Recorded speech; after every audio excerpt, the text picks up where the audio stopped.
Cinema ഇറങ്ങി ഇന്നലെ കുറേ റിവ്യൂസ് വന്നു. അപ്പോൾ റിവ്യൂസിലൊക്കെ എടുത്തു പറയുന്നത് എന്താ മമ്മൂക്കയും ഗോകുലേട്ടനും തമ്മിലുള്ള ഒരു കോമ്പിനേഷൻ ഭയങ്കരമായിട്ട് ഉറക്കായിട്ടുണ്ടെന്നാണ്. ഇപ്പോൾ സുരേഷ് ചേട്ടൻ്റെ മകനാണ്, പണ്ട് മുതലേ കാണുന്ന ഒരാളും കൂടാണ്. ഇപ്പോൾ സിനിമയിൽ ഇൻസ്ക്രീൻ വരുമ്പം അതെങ്ങനെ ഉണ്ടായിരുന്നു അഭിനയിക്കാൻ? എനിക്കത്രല്ല. അത് ഗോകുലിന് ആദ്യം നമ്മളിപ്പോൾ അവൻ്റെ ഫാദറിൻ്റെ കൂടിയാണ് ഞാൻ. അപ്പോൾ സ്വാഭാവികമായിട്ടും ആ ഒരു ഫാദറിൻ്റെ റെസ്പെക്റ്റ് ഉണ്ടാവും എന്നോട്. അത് സിനിമയിൽ കാണരുതെന്ന് ഞാൻ പറഞ്ഞു. അവനിപ്പോൾ സെറ്റിലൊക്കെ വരുമ്പോൾ അങ്ങനെയാണ് സാർ, കാണുമ്പോൾ എഴുന്നേക്ക് അങ്ങനത്തെ പരിപാടിയൊക്കെ ഉണ്ട്.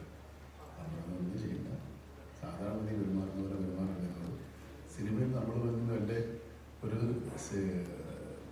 സീനിയറും അസിസ്റ്റൻറ്റും തമ്മിലുള്ള ബന്ധം ഉണ്ടാകുള്ളൂ.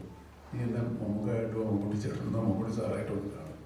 അത് മാത്രമേ ഞാൻ ഒന്ന് പറഞ്ഞുള്ളൂ. പക്ഷേ ഈ പ്ലേറ്റ് വെരി വെൽ അല്ലേ, അത് നല്ല കോമ്പിനേഷൻ ആയിരുന്നു. ഒരു ബുദ്ധിമുട്ട് നമുക്ക് ഉണ്ടായിട്ടില്ല. അത് ആ എക്സൈറ്റ്മെൻ്റ് ഉണ്ട് ശരിക്കും ഗൗതമന് നമ്മളോട് അഭിനയിക്കുമ്പോൾ. അത് ആ സിനിമയിലുണ്ട്. അതാണ് സിനിമയുടെ കഥാപാത്രം അത്രയും വളരെ സ്വീറ്റായ ഗൗതം ഗോകുൽ.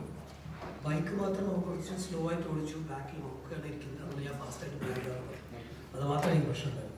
മൊത്തം ബൈക്കാണ് മേടിച്ചു കൊടുത്തു.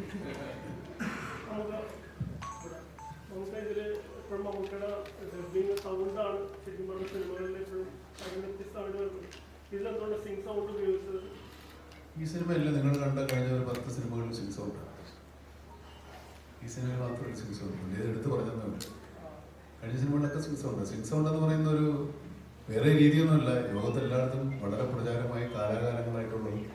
നമ്മുടെ സിനിമകളിൽ ഈ ഡബ്ബിംഗ് പ്രസ്ഥാനം വരുന്നതിന് മുമ്പും ഡബ്ബിംഗ് സിംഗ് സൗണ്ട് ആയിരുന്നു. മറ്റേ മിച്ചൽ ക്യാമറയൊക്കെ ഈ സൗണ്ട് ഇല്ലാത്ത ക്യാമറയാണ്. അപ്പോൾ അവിടെ റെക്കോർഡ് ചെയ്യാനായിട്ട് വേറൊരു മെഷീനും കൂടി ഉണ്ടാവും. സ്റ്റാർട്ട് ക്യാമറ ആക്ഷൻ സൗണ്ട് ഡയറക്ടറാണ് ആദ്യം സ്റ്റാർട്ട് പറയുന്നത്. അപ്പോൾ അത് പിന്നീട് അത് അതൊക്കെ ഒരു വലിയ കഥയാണ്. നിങ്ങൾക്ക് ഈ ഫോണിൽ സിനിമ എടുത്തിട്ടുള്ള ആൾക്കാർക്ക് അത് മനസ്സിലാവില്ല.